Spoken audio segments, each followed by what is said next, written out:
Hello everybody, it's Nick here with Nick Tolman Music, and today we're going to go ahead and continue our beginner guitar lesson series using the Hal Leonard Guitar Method, Book 1. Let's get started.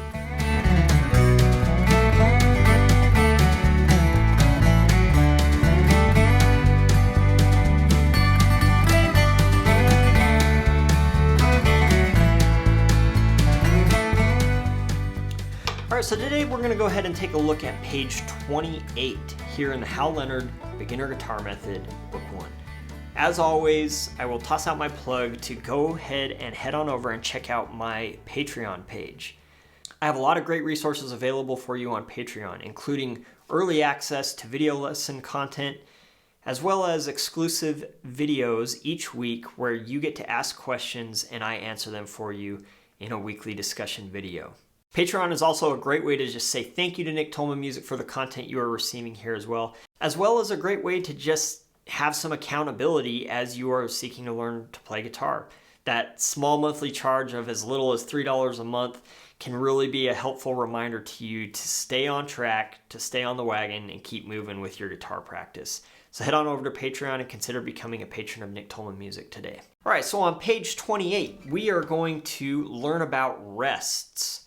And then we're going to have a couple exercises just to familiarize ourselves with this new concept. Now, there's nothing fancy or scary about rests. They're just like notes, but it's basically the absence of sound, right?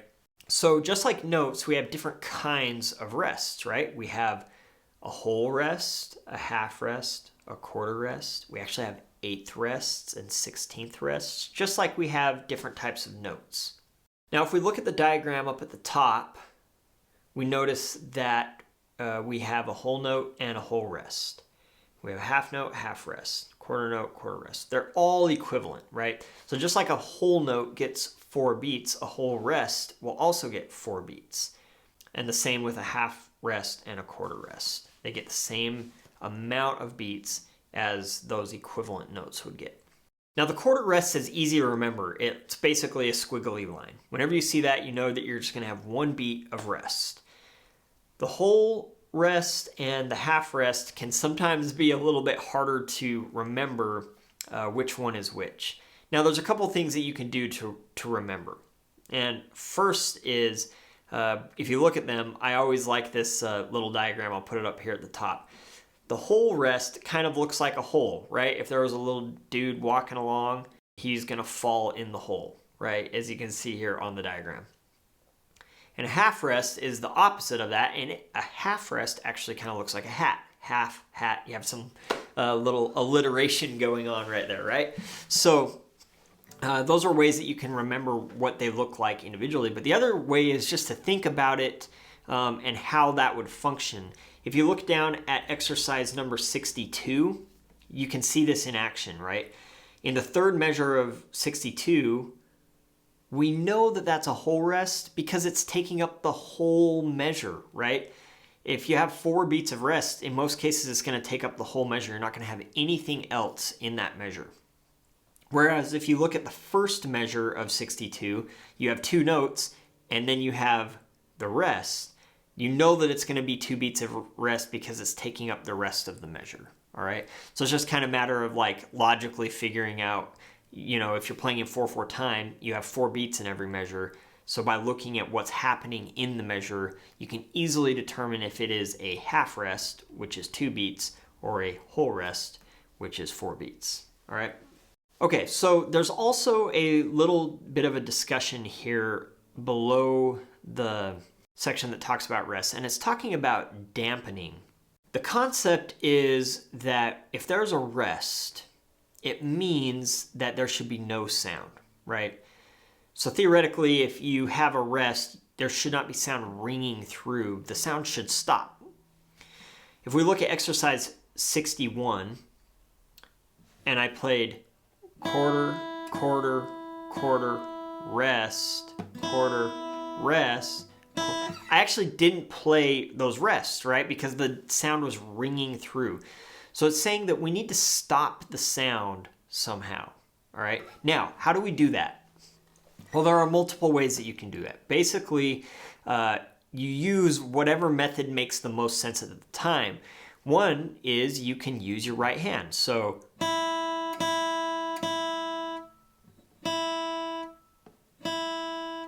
and oftentimes that does make a lot of sense to use the right hand. But you can also use your left hand. So just by simply touching the string is going to stop the sound. So I could do something like this.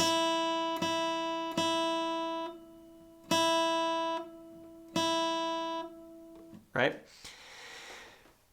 Now, if you're playing a note that requires fingers, so maybe if we were playing exercise 61, if the note was G instead of E, another thing that you can do is just by letting off of the note, it can kill the sound as well. So for instance, I could play G, G, G, let off, and it stops the sound. Right? Now there's no right or wrong way to dampen the sound in any given situation. It's just a matter of, depending on what the music is doing, what makes the most sense and what is the easiest for you to stop that sound. All right, let's go ahead and dive in. I'm gonna go ahead and play exercise 61 for you at 72, and then we'll bump up the tempo. We'll talk about it a little bit. Here we go. Here is exercise 61 at 72 on the metronome. 1, 2, ready, and play.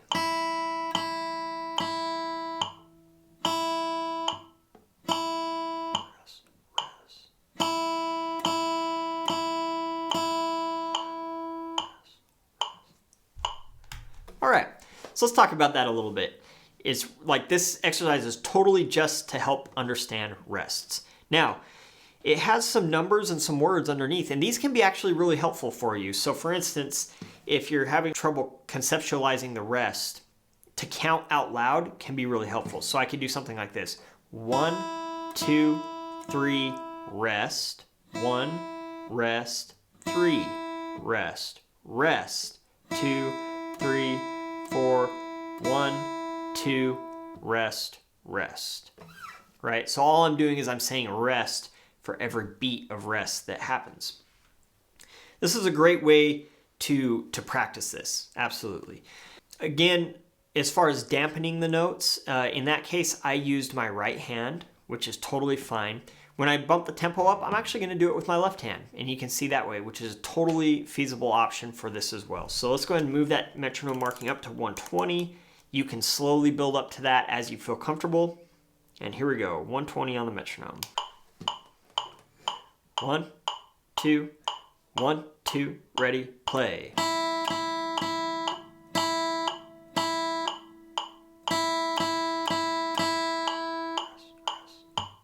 And there it is, right? Really pretty simple. It's just practicing those rests. All right, let's go ahead and take a look at 62. We're gonna start slow again. This time you'll notice that the numbers and words underneath, they've just replaced the word rest with the letter R, just as an easy reminder that that is a beat of rest. And we'll go from there. So here we go. 72 on the metronome, number 62. 1, 2, ready, and play.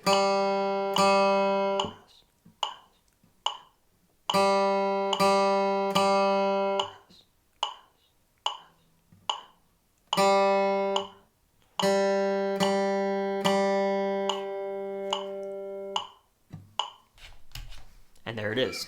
There it is. All right, again, you could kind of see me. I was like really just trying to make it obvious that I was counting those rests, but it's super important. Rests are part of the music. I think sometimes it's a tendency to want to just like rush through those, but they're really part of the music. You need to make sure that you are playing the rests just like you play the notes, right? Here we go. Let's bump that tempo up. Here's 120 on the metronome. 1, 2, 1, 2, ready, play.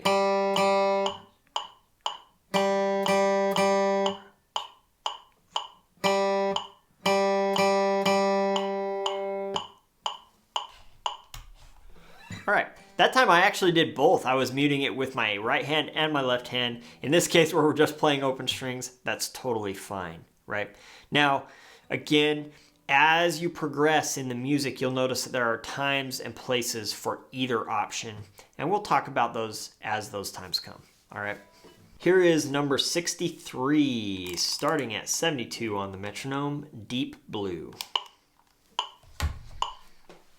See if you recognize what they're trying to imitate here. Here we go. 1, 2, ready, and play.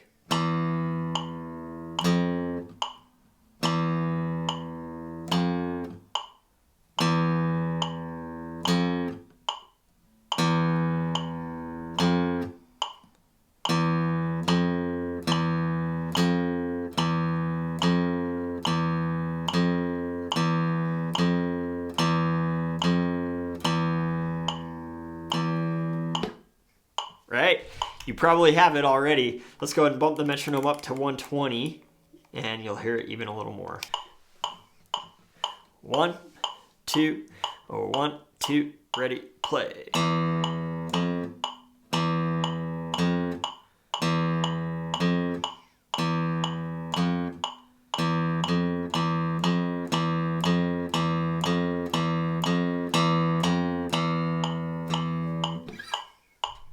There it is.